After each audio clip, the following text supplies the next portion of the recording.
Chapter 3. Paul Vasseur was heading towards the dojo, his mind racing. Today, he would face the most formidable opponents he had ever encountered.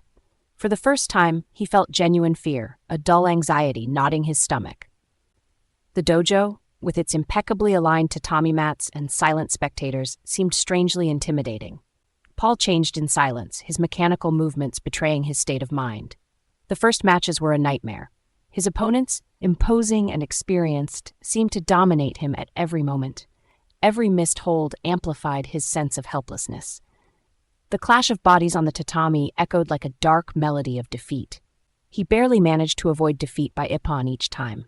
After 2 narrow victories, 2 less satisfying ones by disqualification and forfeit, and a heavy loss, Paul's ranking was far from glorious, and his hope of a gold medal had vanished forever. With a tense face, he headed to the corner of the dojo, trying to hide his despair. He felt overwhelmed by the fear of humiliation, the fear of defeat. His hands trembled slightly, and he closed his eyes, trying to dispel the images of his failures. Paul stood at the edge of the tatami, his gaze fixed on the ground. His usually broad and straight shoulders were hunched, betraying the immense weight of his doubts. For the first time, his friends saw him nearly on the verge of tears. An unexpected fragility piercing through his typically stoic and strong appearance. Léon and Élodie, who had followed his matches with concern, approached. Léon placed a comforting hand on his shoulder, sensing his friend's anxiety. "Paul, you are stronger than this," Léon said softly.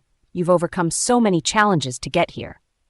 Paul lifted his eyes, bright with emotion, towards Léon, seeking comfort. "I'm scared, Léon. I'm scared of getting hurt, of failing, of being humiliated. I've never felt this so intensely." Élodie, her eyes shining with encouragement, added, "Be the one who knows that they, like you, have weaknesses. Courage isn't about not being afraid. It's about facing fear head-on. They aren't afraid of you. They'll let their guard down if you show them your determination." Élodie's words resonated in Paul, slowly dissipating the fog of his anxiety.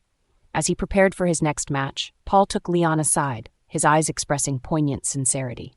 "Léon, there's something I need to tell you," he murmured. "I have only one fear. It's losing if I don't face them." He took a deep breath, seeking to draw on that inner strength he knew he possessed. He stood up, feeling a new strength awakening within him. The following matches were a true test of his resilience. Every mistake became a lesson, every avoided fall an additional motivation. Gradually, he learned to exploit his opponent's weaknesses, observing their movements with renewed acuity. The decisive match came for the chance to win the bronze medal.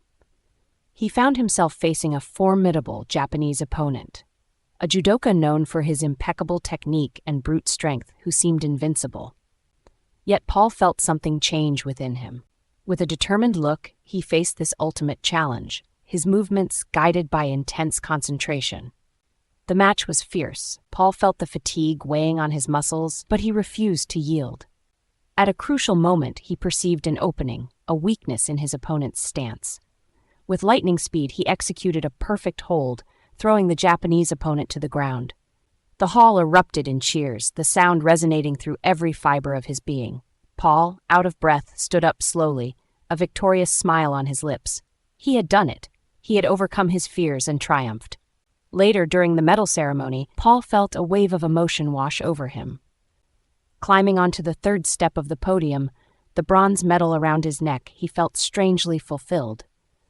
The applause of the crowd resounded as a tribute to his inner struggle, to his courage in the face of adversity. Léon, Élodie, and Damien were there, their faces beaming with pride. Élodie, tears in her eyes, added, "You are our champion, Paul." The stadium lights gleamed in Élodie's eyes as she stood at the center of the handball court. The Danish team, renowned for their impeccable technique and mathematically calculated strategies, stood before her like an impregnable fortress. From the kickoff, Élodie felt the pressure mounting. The Danes played with an almost inhuman synchronization, each movement seeming orchestrated to perfection. As the game progressed, Élodie felt overwhelmed.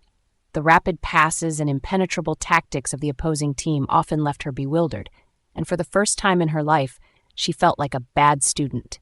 Each mistake, each missed interception weighed heavily on her shoulders. The murmurs of the spectators, the agitation on the bench, all seemed to amplify her sense of inadequacy. At halftime, Élodie, short of breath, joined her teammates on the bench. Frustration was evident on her face, her eyes bright with unshed tears. Paul, observing the scene from the stands, stood up and approached her.